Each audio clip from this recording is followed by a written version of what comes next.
The next talk is called Rise Anon, Lunar Punk and Memetic Warfare, and will be presented by Rose. So give her a huge round of applause.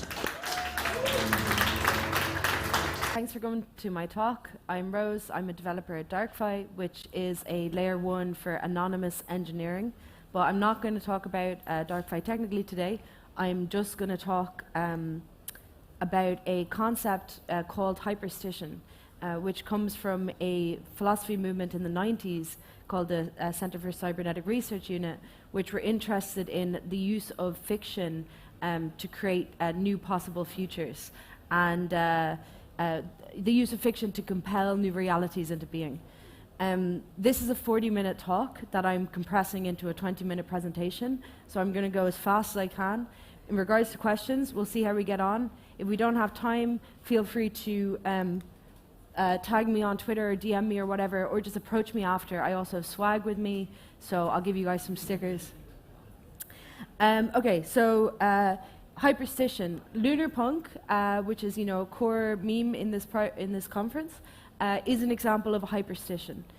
So it's an attempt to create a new future through the imagination of like a science fiction imaginary. And DarkFi is also a kind of hyperstition, but it's one that operates at the level of software rather at the level of fiction building. So there are what we're talking about more broadly is kind of symbolic manipulation and the use of symbols to produce changes in reality. So this is definitionally also a way to describe what magic is. So we can configure signs to produce these changes in the fabric of the real, and we have various tactics that we can use at our disposal, including fiction and code also, but more specific to this presentation, memes, so meme craft. We're going to talk about engineering memes to produce changes in reality and to generate new worlds and new possible futures. So this conference is a kind of machine to create new memes. So the way that memes function is kind of like a complex system. So there's all these different ideas competing in the meme marketplace, and they try kind of randomized configurations of each other. And through this like complex process of like churning through all the different configurations, and then with this like few aspects of contingency where these kind of unpredictable, chaotic, complex effects, some memes will be selected and will win out over the other memes. So may the best meme win. When we talk about memes, we often use this phrase, go viral, right? Like some memes, the ones that are selective, they achieve virality. And it's an important word that we use because it's quite literally true that memes are a kind of virus, but they're a virus that occurs in the mind and that spreads on social media. Rather than, this is a comparison between the COVID cases and the search interest for Shiba Inu. So you can see there's an obvious visual similarity. You get a kind of a local peak of contagion, followed by like some peak contagion, like that increases. And so we are actually talking about engineering viruses in the memeplex. William Burroughs was an author who recognized this. In the 60s, Burroughs wrote, "And what is a virus? Perhaps simply a pictorial series like Egyptian glyphs that makes itself real." So that's a very interesting statement from Burroughs. For those who are into Pepe and the lore surrounding that, the Egyptian reference is particularly poignant here. But Burroughs was a writer who tried these tactics himself, so he was trying to use text and fiction to kind of reconfigure the space of the real and produce changes in the fabric of reality. So far, privacy has been losing the meme war. I highly recommend this article by Z Prime, which really brought this issue to my attention and partially inspired this talk. And the article is very good because it explains how privacy discourse has basically been hijacked by a straw man narrative. So the straw man is a very sophisticated straw man, but it has completely derailed the discourse around privacy. The straw man is, why do you need privacy if you don't have something to hide? And the issue with this, okay, it's a straw man, right? So it's like it's external to actual what we're discussing. It's like irrelevant to the discussion, but it's very clever because it shifts, it forces the conversation into a corner where you're kind of stuck in a weird position where you find yourself either defending criminality or like somehow making excuses. So it makes privacy and the whole privacy memeplex in a reactive corner. And I will argue that this meme has basically pushed us into a corner and forced us into a kind of memeplex that is simultaneously both normie, by which I mean pro-establishment, pro-status quo, undifferentiated, and niche. So it's both normie and niche, subcultural, alternative at the same time. So it's kind of the worst of both worlds. We're going to try to talk about why has that happened. Okay, so privacy is scary. Part of how we found ourselves in this memetic nexus, backed into this corner, is through the use of fear. So fear is deeply entrenched in the privacy narrative on both sides. So the straw man that we just encountered, this notion of why do you need privacy if you've nothing to hide, that's a kind of threat. So it basically implies that having privacy leads to bad, scary outcomes. So we're already we're already seeing the use of fear, and this has had enormous impact on all of privacy at the meme level, also at the level of software. Consider one of the most useful privacy tools that we have at our disposal today, which is the anonymous internet, the dark net. So the dark net, it's one of the best privacy and freedom preserving technologies that we have, but look at the way it's been portrayed in the media and the way that it's kind of understood by society. It's a scapegoat for pretty much all of society's fear. So the way that it's typically talked about is something very scary and dark. Like you hear these rumors of red rooms and snuff videos and, all this scary stuff that happens on the dark web, the dark net markets. And so it's all very scary. And the kind of paradox, and I feel like the darknet markets really perfectly embody this paradox, is when you actually look at darknet activity, it's not what it seems, right? It's not just like human trafficking and all the bad and abuse and all the bad stuff. Mostly the vast majority of traffic on the darknet is darknet markets selling drugs. A lot of those markets have a strict ban on abuse. So most of the actual abuse that's happening is happening on the clear net on places like Facebook. So it's a falsely been portrayed as this like terrifying evil place when in fact it's pretty much just people buying and selling drugs, and they're actually doing that in a way that is safer than they might do in real life. So there's a review system which allows people to report bad products or bad experiences, and actually makes the experience of buying drugs much safer. So that's like the weird paradox. And a really good, I feel like, embodiment of this was the Silk Road, which back in 2013, 2014, was shut down, and that was portrayed again and understood as this terrifying threat rung by this malicious kingpin.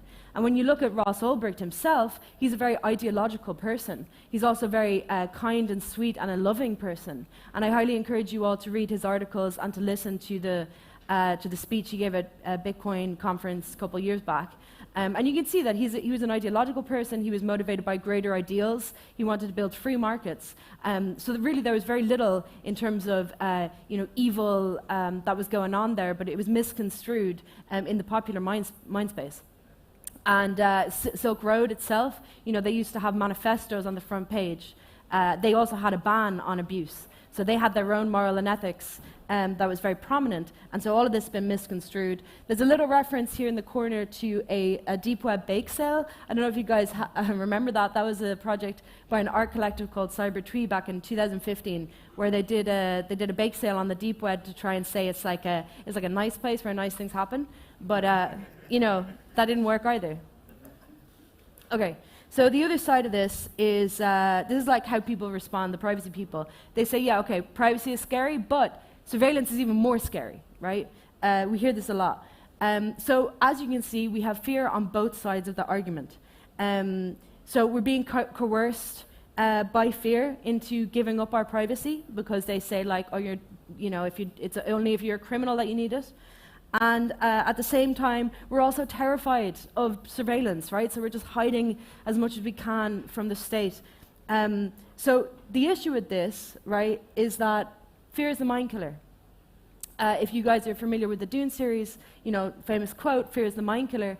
And it's an important thing to remember because it's very true. And actually fear is a psychological warfare tactic that is used like in work in the state of war. So an example is like, North Syria, place Rojava, borders with Turkey, and there's persecuted class of Kurdish people there. And the Turkish army is always threatening to invade. And they do this as a psychological warfare tactic. They don't actually invade, well, they do sometimes, but a lot of the time it's just like, we're going to invade, they never say when, and everyone's in this constant state of fear and stress, and it makes it very difficult to plan long term. So it's a kind of mind killer that seriously restricts the domain of action. So this is how Monero responds to the scapegoat argument and to the use of fear, right? So the Wojak says, you're enabling criminals, and Monero Chad says, yes. So this is a shift away from this. They're trying to move away from this fear-based narrative into something more affirmative. The Chad, yes, yes. But, this also has its own issues, which I'm going to kind of get into. So this is a new meme in the privacy space, which has been very prominent. It's like privacy is normal. And again, it's another attempt to move away from this privacy is criminal narrative by saying, no, it's like privacy is nothing to be afraid of. It's something very normal, something average. And, it kind of implies like surveillance is the thing which is the aberration. Privacy is the thing that is normal. And the extended version of this meme is like, make privacy normal again. So we're returning to like a prior world where privacy was normal. But again, I have issues with this meme as well. The issue that I have with this meme, first issue, is that it's not truthful. So the truth is that surveillance is normal. Privacy is rare, privacy is exceptional, and privacy is extreme. So privacy is something we have to literally claw back from the surveillance apparatus. So that's the untruthfulness of that statement regarding privacy is normal kind of annoys me. The second thing that I don't like about that meme is that it's fairly is not true, but secondly, those things in the edges, those extreme cases, they have their own magic, they have their own power. By arguing that something should be like average and undifferentiated, I don't think memetically it's a strong case. Similarly, it's not strategical. So, what are you saying when you say privacy is normal? You're basically saying privacy is normie, yeah. So you're saying privacy is undifferentiated, non-threatening, status quo, an average, etc. But maybe we need to be thinking about our user base in a differentiated way. Where we actually think, where are the cases in which privacy is exceedingly useful, and target those first. Especially because, is this seriously your target market? Because this is what is normal. Unfortunately, this is the normal. So it's media empires and big tech claiming to be the resistance. That's the normal that we live, and that's what we mean by normie. That's what I mean by normie. And I'm not building privacy tech for these groups. I understand the rationale behind this meme. Basically, it's the strategy that crypto has been failing at for the past 10 years, mass adoption. So the mass adoption logic, unfortunately, is let's get as many users as possible because, we want to pump our bags. And so the strategy becomes, how do we get as many users as possible, as quickly as possible?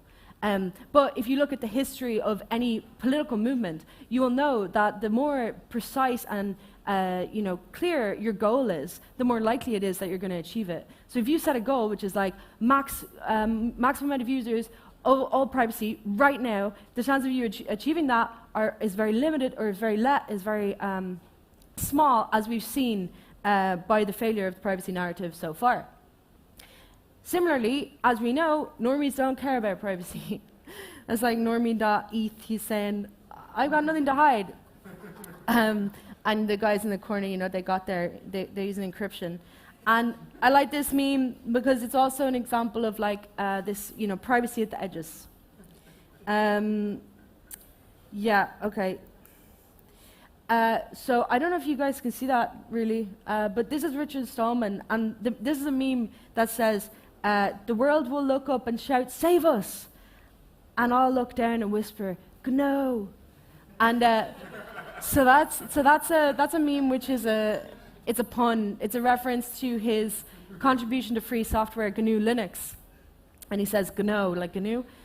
And but actually, so I had the pleasure of meeting Stallman in real life, and I put this meme here as a reminder because when I met Stallman, we showed him our meme collection, and we were clicking through the memes, and he saw this one, and he actually got upset and annoyed, and he said that like he said I would never say that. He said those people are asking for my help. I would never say no to them. I will keep fighting for them until I can no longer fight, until the day I die. And I thought that was very powerful, and you know, props to Stallman. And so I put that there to remind you that while we're talking about normies and you know, criticizing mass adoption, etc., we're not talking about society here. Society itself is not normie, right? So it's important to state that what we're talking about is not society itself, but rather the kind of the brainwashed masses that are the subjects of propaganda, that have, you know, lost sight of their own moral and political fabric. That's what I mean by normie, and that's why I showed that this is the resistance meme, because it's kind of deeply woven with corporations and the kind of the logic of state power. Right, so I like this article by Charlotte Fang, I recommend it, called Gold and Glory in the Times of Thought Chaos. So I'm not going to read the whole quote, but there's a few messages in here which I think memetically are stronger. So that, you know, for example, you have to wake up. This is kind of like the message to the sheeple. You must become immune to propaganda. So I think that messaging is quite powerful because it's like, you need to become an active citizen. You need to disengage from propaganda and actually become, you know, differentiated and self-aware and self-empowered. So this is a meme that is based on empowerment and self-empowerment, and I think that's more powerful than this normie meme. Here's a better objective than building for undifferentiated mass market. Grow the counter economy. You know, network states, non-state actors, global south, you know, like where most of the people of the world live in largely unregulated markets.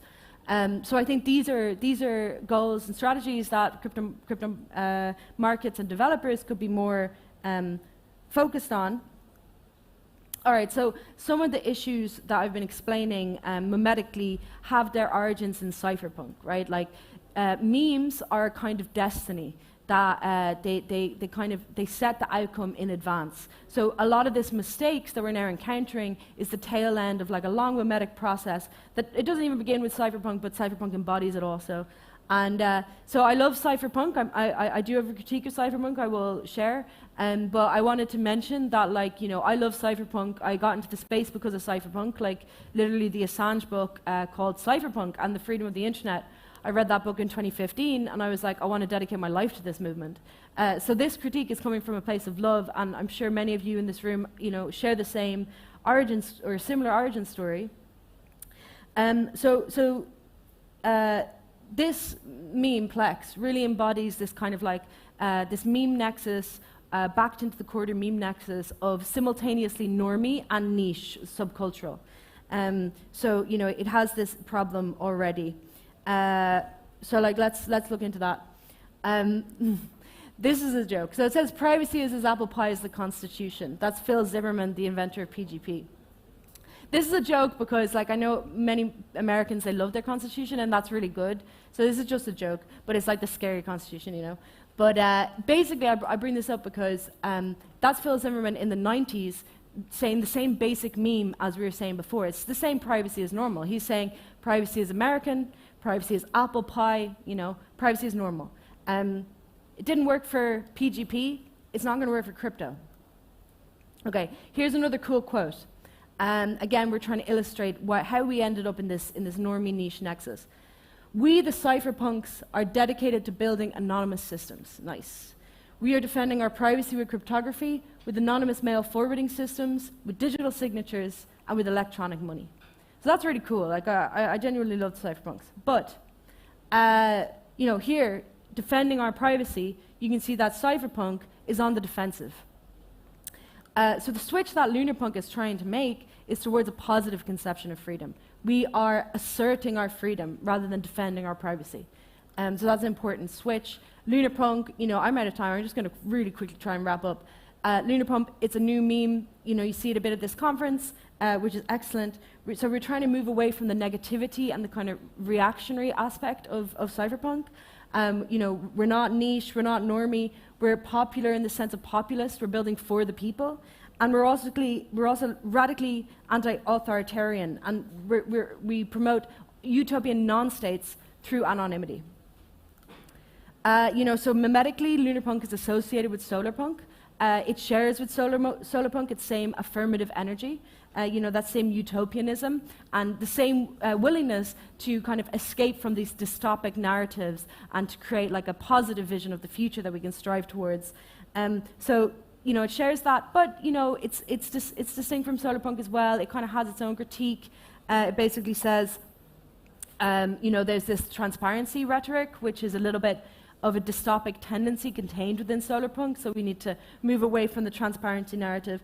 And also Solarpunk, as you can tell by just Googling the images around it, has been basically entangled with green capitalism, so it's kind of co-opted by the green capitalism, where it's not quite achieving the thing that it's set out to achieve. It's basically been co-opted on that level. But important to note, Lunarpunk is not like anti-Cyberpunk. It's the same way it's not anti-cyberpunk, right? It's not neither of the either. It's a synthesis that combines elements of both and actually completes the meme. And so that's a really important point because this is a moment for unity. So DarkFi and Lunar Punk as well are calling for unity of all agorist forces across crypto. And there's too much tribalism, and it's ridiculous. Like we need to band together and focus at the bigger task at hand. That said, I do have a critique of the Monero memes that I'll touch on. This is great. John McAfee in the corner, he says, Monero is the only goddamn currency that's used. Think anon. So I like that meme. But the issue with this is like I don't really see what's being proposed at the positive level. It seems to be like, again, I love Monero. This critique made in love. But I don't see the positive proposal. I'm not sure what the ideology is. It seems to be a bit more like, again, it's in this trap where it tried to, instead of escaping this trap of privacy is for bad things, it just said yes, It just said yes, privacy is for criminals, but it hasn't actually proposed a positive vision. It hasn't escaped the trap that's been laid for it, already. So again, I'm way over time, but like, this is calling for unity and an alliance of agorist forces within the crypto space. We have a bigger enemy, we need to band together and find unity within ourselves. And so I'll just say that like we should have virtue at the center of everything we do. Cypherpunk, another issue is that the center of cypherpunk is basically nothingness. There's no virtue to defend. I usually go into more detail about that, but I'm trying to get through to the sides. So the virtue at the center of what we do is really what should be affirmed and protected and defended with anonymity. So again on virtue, in ancient Ireland there was autonomous warrior bands called the Fina, and this is a quote where they were asked why is it they were so successful in battle by St. Patrick, and Colton McRowan replied, it was the strength that was in our hands, the truth that was on our lips, and the purity that was in our hearts. So that warrior ethic that comes from basically Iron Age Ireland was very inspiring to the revolutionaries of the 20th century, who basically, especially Porrick Pierce, who tried to like revitalize that ethic, and they called for, also worked with memes. They called for unity among the people, autonomy, and a notion of separatism. And there's this excellent quote by Poor Pierce. I won't read it to you, but I would encourage you to read it. Where he basically, it's an article saying like why we want recruits, and the whole article is basically saying like we know exactly what we're doing. We have a very clear idea in our minds. He says we saw our path with absolute clearness. We took it with absolute deliberateness. We could do no other. We have the strength and peace of mind of those who never compromise. So I like this quote because I think that this is the kind of spirit and also the kind of sanctity and clarity of mind that we need to be cultivating as privacy developers. And maybe only once we get to that point of having a clear and solid vision within ourselves that we can start, calling for mass adoption. All right, so again, I'm wrapping up here. This is just a quick comparison of Lunarpunk in relation to other things. Lunarpunk promotes utopian anonymity. Non-states working collectively, like it inherits that from Solarpunk, which is also about coordination.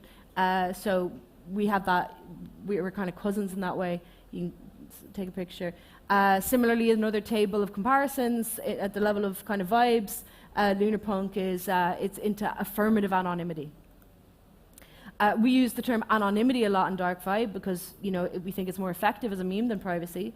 Privacy is this like individualist reactive thing of like I need my privacy, where the Chad anon just goes like watch this and like spawns many anons. So I like this pluralism that is native to anonymity. Where privacy is normie, anonymity is edgy. Where privacy is individual, anonymity is plural, and when privacy is active, anonymity is active. That's why we say DarkFi is an L1 for anonymous engineering. We use all techniques available to engineer anonymous applications, including ZK, but not limited to ZK. Wow, okay, I'm so sorry. I'm running way late. Oh my God. So, the moon, it's way more common deity than the sun. It was worshipped all over the place. It was worshipped in Ireland, where they actually lost the name for the moon in time. They only have a euphemism for the true name of the deity, which is Galach. And Galach means brightness. And I think that's very beautiful. And for me, the moon is not about dark, right? It's about actually a synthesis of light and dark. It's both light and dark. And also it contains this notion of becoming, life, death, cycles of rebirth. Which for Lunarpunk, that's very important because when we talk about using anonymity to create new worlds that are decoupled from the surveillance apparatus, that's again, this process of rebirth is very integral. That's also why we say anonymity is a forest, right? Because it's a generative, creative space where communities can diverge at the level of their natural moral and ethics. So it gives them the tooling to actually achieve that divergence and that self-determination. It's a kind of fertilizer for the moral and ethics of society.